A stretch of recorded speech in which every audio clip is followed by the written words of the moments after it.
Hi friends, Sunday mini vlog பார்க்கலாமா? எந்திச்சது 10:30க்கு தான் எந்திச்சோம்.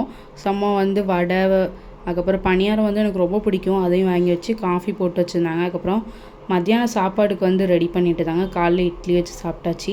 மத்தியானத்துக்கு வந்து நான் தான் லேயர் பிரியாணி செய்ய போகிறேன்னு சொல்லிட்டு அதுக்கு ரெடி பண்ணிக்கிட்டு இருந்தேன் நான். ஸோ எனக்கு வந்து லேயர் பிரியாணி எனக்கு ரொம்ப பிடிக்கும் கைஸ். எனக்கும் அதுவும் நானாக பண்ணுறது மோஸ்ட்லாம் எனக்கு கொஞ்சம் நல்லாயிருக்கும், ஹாப்பியாகவும் இருக்கும். ஸோ பக்கத்தில் வந்து சிக்கன் கிரேவி, அதுக்கப்புறம் எக்கு, ரைத்தா எல்லாமே ரெடி பண்ணி வச்சுட்டேன். ஃபஸ்ட்டு குட்டி குட்டி டிஷ் எல்லாம் ரெடி பண்ணி வச்சுட்டு தான் நெக்ஸ்ட்டு நான் வந்து பிரியாணி செய்வேன். ஸோ வந்து ரைஸும் தனியாக குக் பண்ணி வச்சு நான் வந்து லேயர் போட ஆரம்பிச்சிட்டேன் நான். செம்ம டேஸ்ட்டாக இருந்துச்சு. இது வந்து நான் செகண்ட் டைம் ட்ரை பண்ணுறேன் நான். ஸோ வந்து வேறு லெவலாக இருந்துச்சு. அதுக்கு மேலே பொரிச்ச ஆனியன், அதுக்கப்புறம் கொஞ்சம் கொத்தமல்லி, அதுக்கப்புறம் நெய்யெல்லாம் ஊற்றி கொஞ்சம் தம் போட்டு இறக்கிட்டேன்.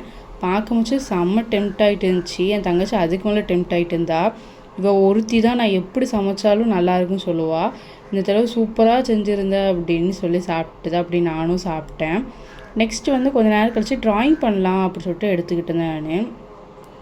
ட்ராயிங் பண்ணி ரொம்ப நாள் ஆகிட்டு.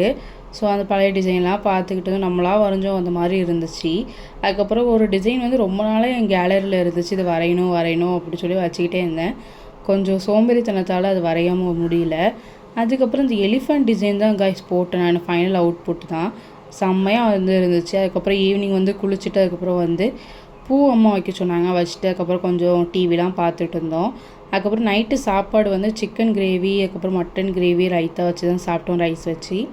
அதுக்கப்புறம் கொஞ்சம் கேக் சாப்பிடணும் போல் இருந்தனால அப்பாவை கேக் வாங்கிட்டு வர சொல்லிடுச்சு. செம்மையாக சாப்பிட்டோம். நெக்ஸ்ட் வீடியோவில் பார்க்கலாம். Bye guys.